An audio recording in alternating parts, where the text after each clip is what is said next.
Faith Brooks had been married for just 6 months. She'd met her husband, Brock, in college, and after they'd gotten married, they'd moved into a 1940s fixer-upper in the middle of nowhere, Iowa. Their farmhouse would be where they would raise their children and have their grandchildren over for the weekends. The very first time she'd seen the house, she knew it was the one. It was picture perfect, secluded with lots of land, surrounded by cornfields. It looked like it had jumped out of a movie. 1 year later, here she was, standing in her newly remodeled farmhouse kitchen with her new puppy licking at her feet. And she was as happy as she could imagine ever being. Tonight she was cooking for a small dinner party her and Brock were hosting, and as she was washing vegetables, she caught something out of the corner of her eye. The neighbors across the way, the only ones within a mile or so, had placed a scarecrow in their field. She didn't pay too much attention to it, though, as she was in a hurry. She needed to get ready for her party. That night, one of her guests mentioned the scarecrow and commented that she'd never liked them. "They're creepy," she said, as her husband laughed and pointed out that their purpose was to scare away birds, so if she felt that they were creepy, that was probably the exact intention. 2 weeks later, Faith's sister came to stay for a couple of weeks. Her and Faith were on the front porch enjoying the cool fall air and drinking a cup of coffee when Faith noticed that the scarecrow was in a different place in the field, a bit closer towards her house, she thought fleetingly. And then she continued her conversation with Connie. And over the next couple of days she began to notice the scarecrow more and more, as she was certain that it was being moved closer and closer towards her house. She never saw a crow, ever, neither around the scarecrow or anywhere else in the field, so she wasn't quite sure why they even had one, nor why, if they did have one, they wouldn't have many more in a field the size of theirs, which seemed to stretch as far as the eye could see. And she had to admit, the more and more it came into view, the more it did seem to give her the creeps, too. She was standing in her sink, thinking about that, when the back door shut with a loud bang, causing her to jump. "Oh, hey," began Connie. "Have you noticed that weird scarecrow?" She was putting the groceries away. "Yeah," said Faith. "I was actually just thinking about it. It's weird, right? I mean, it looks different than I expected scarecrows to look. More, I don't know, real than I thought they would."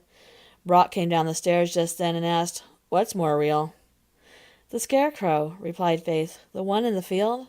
"Oh, yeah, that's Henry's field. I met him the other day. He asked if we put it there," and he let out a little chuckle. "I mean, who puts a scarecrow in the field of a neighbor they've never even met?"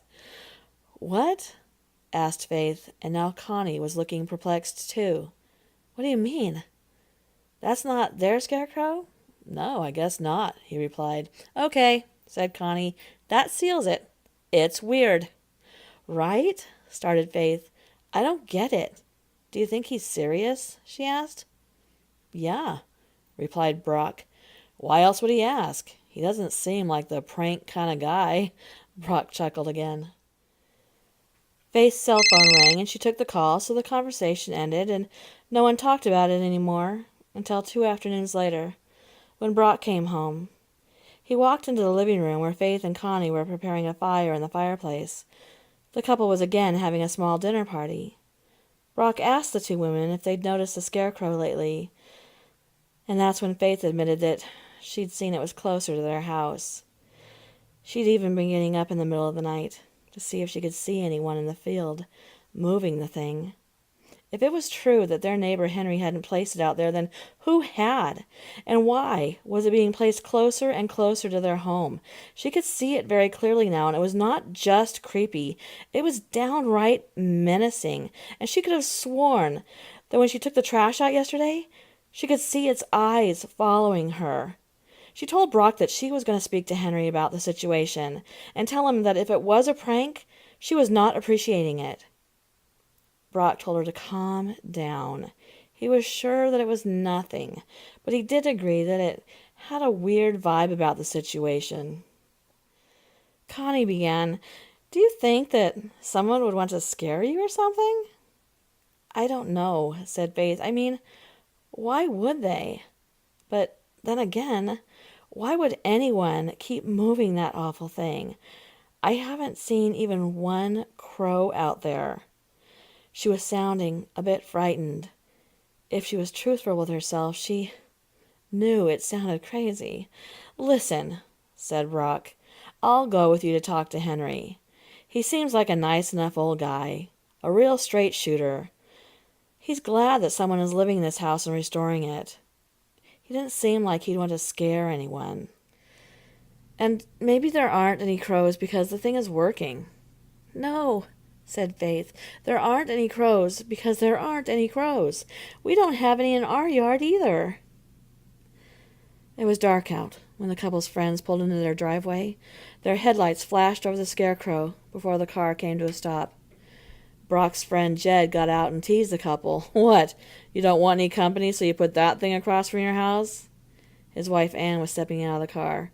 "Well, it's this close to working," she laughed. Faith looked past them to the Scarecrow. She could swear it was closer. She could swear that it was looking directly into her eyes. It was, wasn't it? Looking right at her. Its eyes looking so real. So... "Faith!" Her concentration was broken by Brock. Everyone but Faith was walking into the house. "You coming, hun?" "Yeah. Sorry," she said, and she ran up the stairs. A week later, Connie was gone, and Brock was out of town on business. When Faith got up this morning, she noticed that the Scarecrow was gone. Her and Brock had spoken to Henry about it together, like Brock had suggested. He claimed that he did not know who had placed it there, and she supposed that she believed him. Why would he lie about it, she thought, but on the other hand, she got a really strange feeling from the man, and she didn't like it. There was something about his eyes. Maybe he had taken it down. That's what must have happened, she thought, and she was relieved. She'd hated looking at her own windows. She started having Brock help her bring in the groceries and take out the garbage, even in the daylight. She knew it was silly. I mean, come on. It's a Scarecrow, for crying out loud. Kids dress up as them for Halloween. Won stars in The Wizard of Oz. That night she went to bed with a book in hand, and as she was reading, she dozed off, and the book fell to her chest. Suddenly she was awakened by a thump. Or so she thought. She wasn't quite sure that she'd heard anything, really, but she'd woke with such a start that she must have.